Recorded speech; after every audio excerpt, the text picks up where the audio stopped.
like meetings like today, but through regular engagement, including monthly updates throughout the CUSMA process. Today showed when governments in Canada work together as one united team, we can tackle big challenges and deliver meaningful progress for Canadians. That's the spirit we're taking forward from this meeting, and I believe that's the spirit that Canadians want and expect their elected leaders during these challenging times. Once again, I'd like to thank my colleagues and thank you, Prime Minister, for the productive discussion today. Thank you. Thank you, Premier. Thank you, Prime Minister. We'll move to question now. Please make sure to address who your question is to. Ian, first question. Ian Bailey, Globe and Mail. First question to Premier Eby. You went into the meeting this morning talking about treason, given that Albertan sovereigntists are associating with the Trump administration. You said you wanted to have this addressed in the meeting. Was this addressed in the meeting? And also to Premier Smith, if she wants to comment on it, as well as the Prime Minister. Thanks, Ian. Are we good? First of all, I'd like to thank my colleagues. There is a huge issue of priority in British Columbia, which is the extortion threat faced by the people of Surrey. I know it's present in other provinces across the country. For all of us to come together and call on parliamentarians federally to pass Bill C-14 as expeditiously as possible is crucial for us. What we're seeing in Surrey is it's a terror attack in slow motion, and you would never dream of giving refugee status to someone who participated in a terror attack, but that's exactly what's happening. Under our current system, that loophole has to be closed. This is one of the provisions in C-14 that we're looking to get passed. I would also like to thank the Prime Minister for highlighting a key advantage of our country, which is clean, cheap electricity. British Columbia is keen to work with the federal government on regionalization of power grids, supporting our friends of the Yukon, our trade partners next door in Alberta, around clean, reliable, cheap electricity, and that work across the country is crucial to our future. Finally, Ian, to your question, this is a country my grandparents fought for, that many people before them helped to build. It's made up of First Nations who have been here since time immemorial, as well as immigrants who just got off the airplane today with hearts full of hope of their new adopted country. This is a country we have to fight for, and there are lots of people who would like to take it from us. We need to express in this moment, especially when the country faces such a profound threat,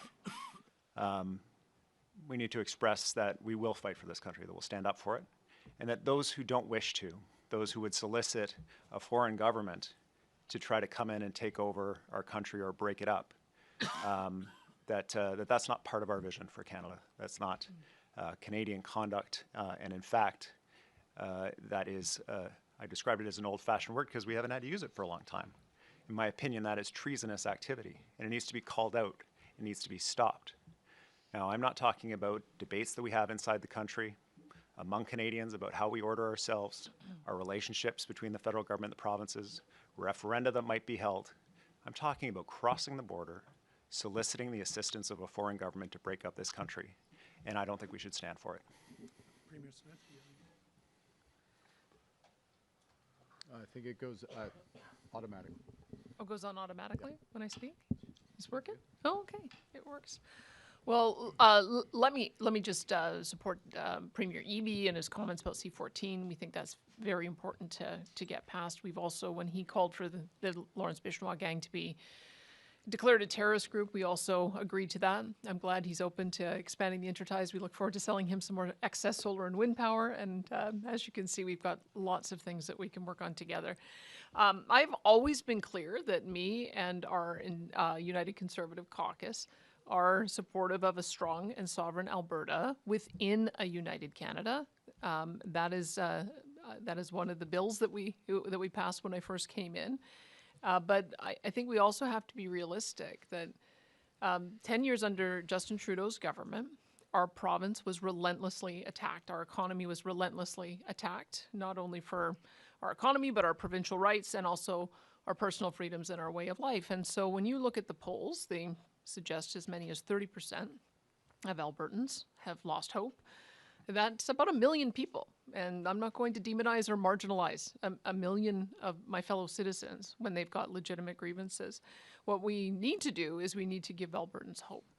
We need to show them, not just tell them, not just words, but with actions, that Canada can work. And that's what I've been doing. That's why I signed an agreement with the Prime Minister in November so that we could work in common cause on correcting some of the mistakes, I would say, of the Trudeau government. And it's why we participate in these kinds of First Ministers' conferences, so that we can find the things that we agree on and work together for that, for the betterment of the country. And I think this is a very powerful table that has been able to do that for the last 3 years that I've been on it. And I'm honored and delighted to be here. Something else. Would Canada agree to an increased external trade policy agreement alignment with the U.S. as part of changes to USMCA, including on China? And what about a customs union? Well, I find one of the most effective ways to negotiate is not to negotiate in public, so we'll wait till we have the broader discussions with the United States as part of a review, not a renegotiation, but a review of CUSMA. Thank you. Next question, Mark. Mark Ramsey with the Toronto Star. Prime Minister, what do you make of the Trump administration's meetings with Alberta separatists and the comments of Secretary Bessent? Is this foreign interference from the U.S.? You know, the governments that are going to make a difference to Canada, to Alberta, to Canada, are at this table, I guess alongside with municipalities and working with our Indigenous partners. And the focus of the meeting last night, today, the meeting of the Council of Federation before that, was how we come together and build. How we build a better country, how we build safer communities. A number of specific points were just referenced by Premiers Eby and Smith, from addressing extortion, crime in the community. I know Premier Ford and I have been very focused on this as well, as we have across the country. I appreciate the support of the premiers, all the premiers, for Bill C-14. It's part of a bigger picture of measures that need to be taken. And just the power, I'm going to stop on this, just the sheer power of what we're starting to do and intend to do on the energy side, being stronger together, linking together our systems, doubling the size of our electricity grid, extending our clean energy advantage, doing it in a way that's affordable for Canadians, using all our sources of energy to build this economy to all markets around the world. Makes this country stronger and makes those conversations less relevant. With respect, Prime Minister, if you could answer the question on how you view the actions of the U.S. administration here. But for my second question, for Premier Smith, Premier Ford called on you this morning to denounce the separatist movement. I understand you said you don't want to demonize anyone, but they are seeking the help of the United States government. So what's your response to that? And Prime Minister, if you could please answer the question.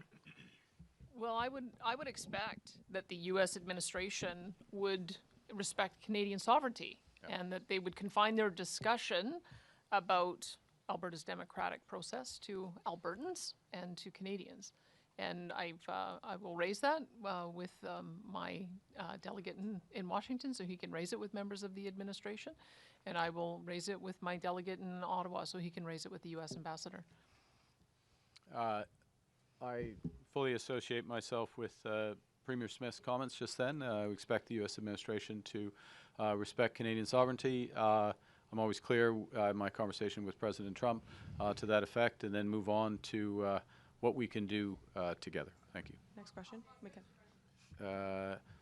J'attends à ce que l'administration américaine respecte la souveraineté du Canada tout le temps, sans exception. Et quand j'ai eu des conversations avec le président des États-Unis, je fais le point final. Et nous continuons à discuter comment nous pouvons travailler ensemble. Merci. Next question, Mackenzie. Hi, Prime Minister. Mackenzie Gray with Global News. I'm happy you brought up your conversations with the President. I'd like to ask, in those conversations, has he ever raised the prospect of Alberta or Quebec separation? No. What? have you raised concerns about the administration's comments, Mr. Besson's comments, as well as these meetings, with anyone from the Trump administration? There are channels to raise those concerns. I haven't I mean, these comments are within the past 24, 48 hours. I don't have a running commentary on everything the administration does.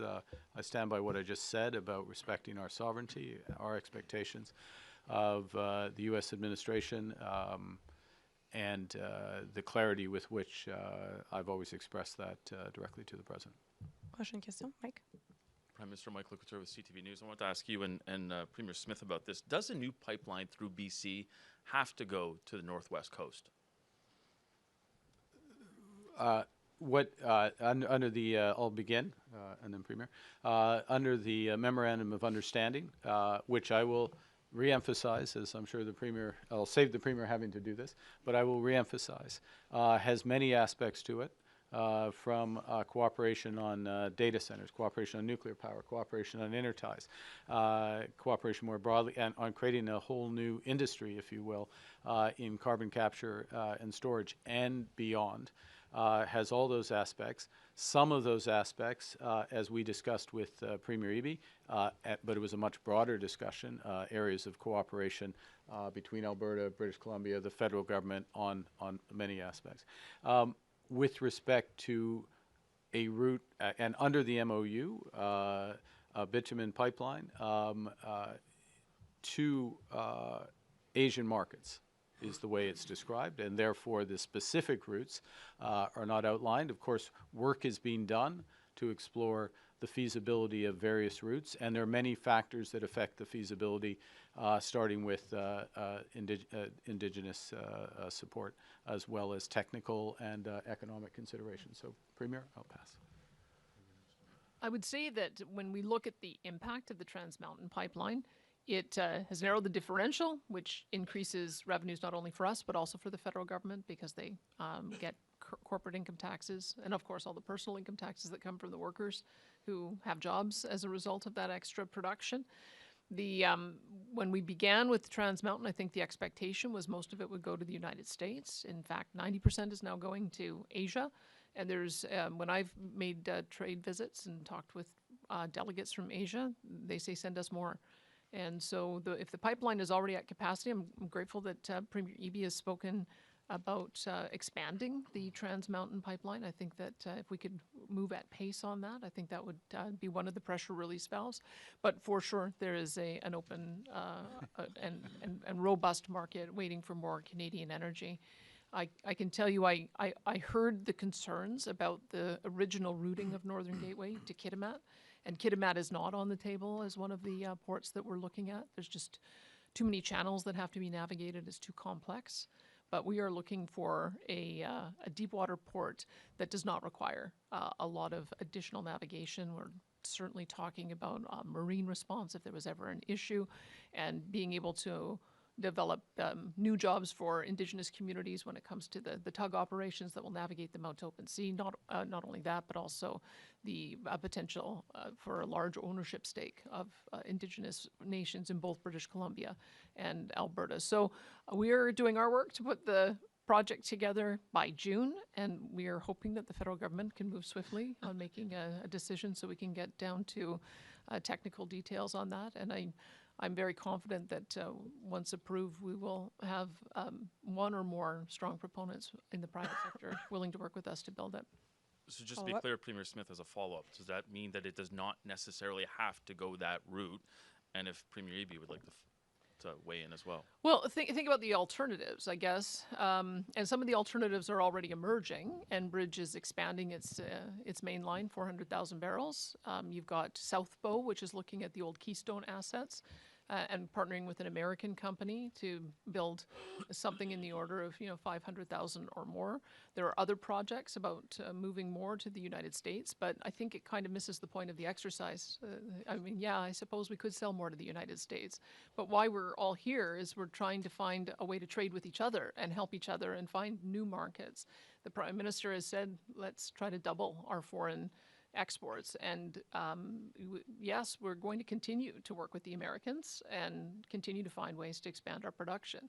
But to find new markets, you have to go through different routes. So that's one. There's also a very interesting potential proposal for oil by rail that would go off the East Coast that we're looking at as well, and that would give us access to European markets. My view, and I know that Premier Canoe would love to talk about Churchill. I won't steal any of his thunder. I hope you do a follow-up on that.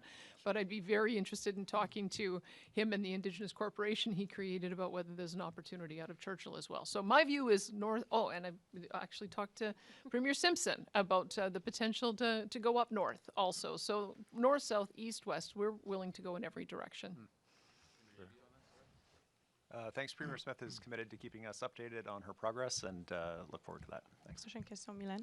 Bonjour, Mylène Crête de la presse. Ma question est pour M. Carney. Qu'est-ce que vous pensez des propos de M. Ford sur l'élection d'un parti québécois? Est-ce que vous considérez, vous aussi, que ce serait un désastre? Bon. La prochaine élection au Québec sera en octobre, je crois. Il y a 9 mois, il y a plusieurs partis. Il y aura des nouveaux chefs des partis. On verra. Ce sera la décision des Québécois et des Québécoises. Ça, c'est le système. Follow-up. J'aimerais vous poser la même question, M. Legault. Vous avez fait partie d'un gouvernement du Parti québécois. Qu'est-ce que vous pensez de l'élection d'un gouvernement dirigé par Paul Saint-Pierre Plamondon? Est-ce que ce serait, selon vous, un désastre? Et considérez-vous le fait que des séparatistes de l'Alberta soient allés aux États-Unis discuter avec des membres de l'administration Trump? Considérez-vous ça, vous aussi, comme un acte de trahison? Bon. D'abord, je pense...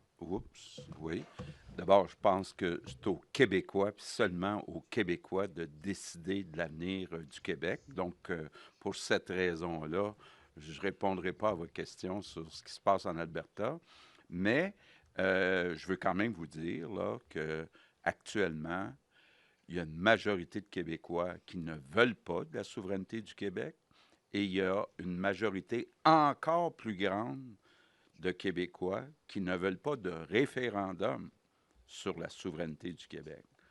On le sait, un référendum sur la souveraineté du Québec, même avant que ça se passe, amènerait de l'incertitude économique. Ça veut dire moins d'investissement des entreprises.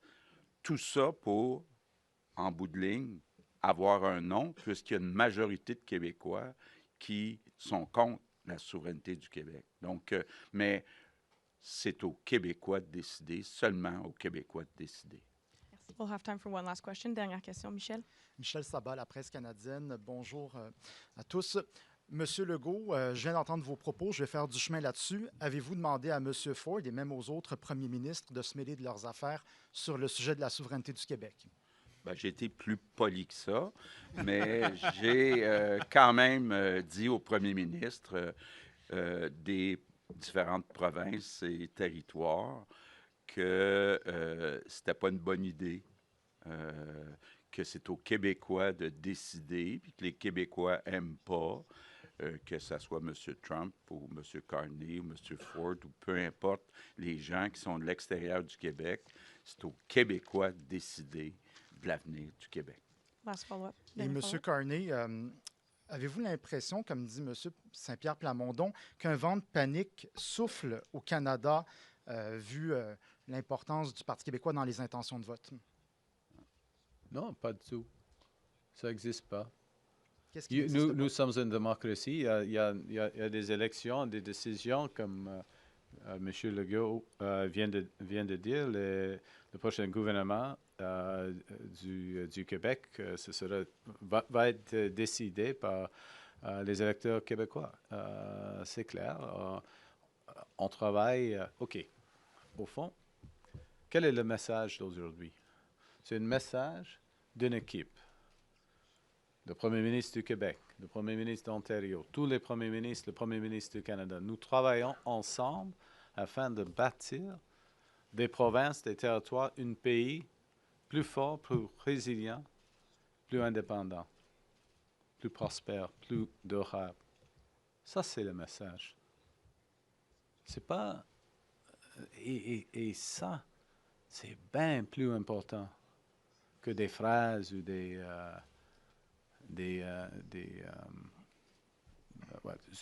phrases, quelques mots des politiciens, n'importe quel politicien. Merci. Et si C'est je ce qui me fait pourrais notre conférence. Oui. ajouter, Sorry, go juste ahead. vitement, je pense que c'est important dans le reste du Canada de partager avec le Québec que la fête francophone, ça existe au Ouest aussi. Oui.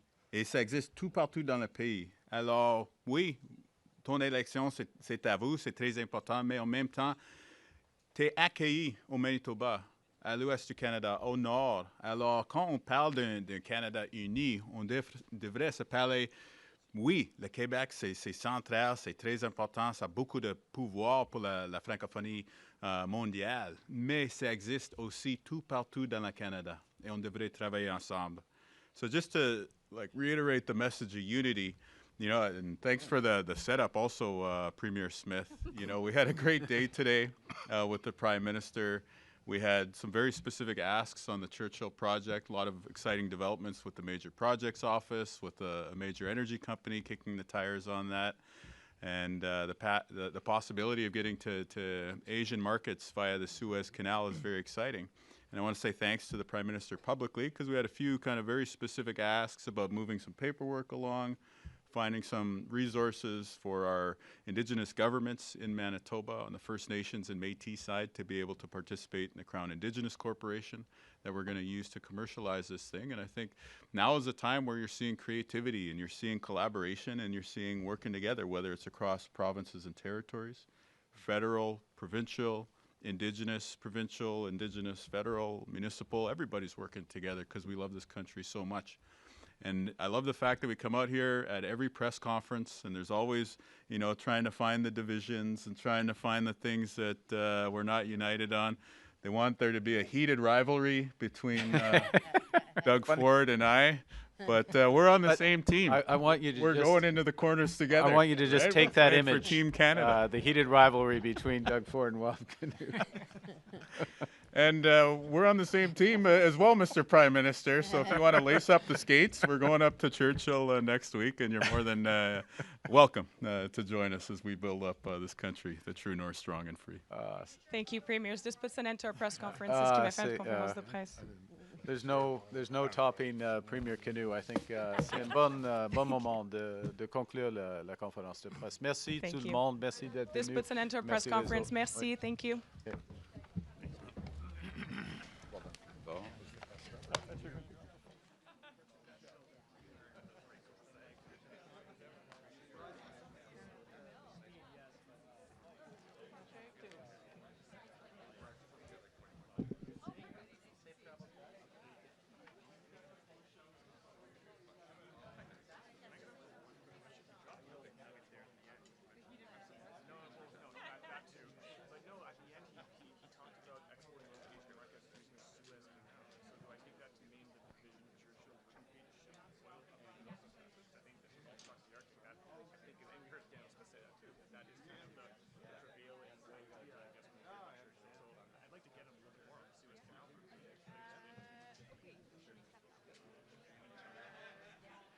So now they're going to bring us to our old room, but it's not quite ready.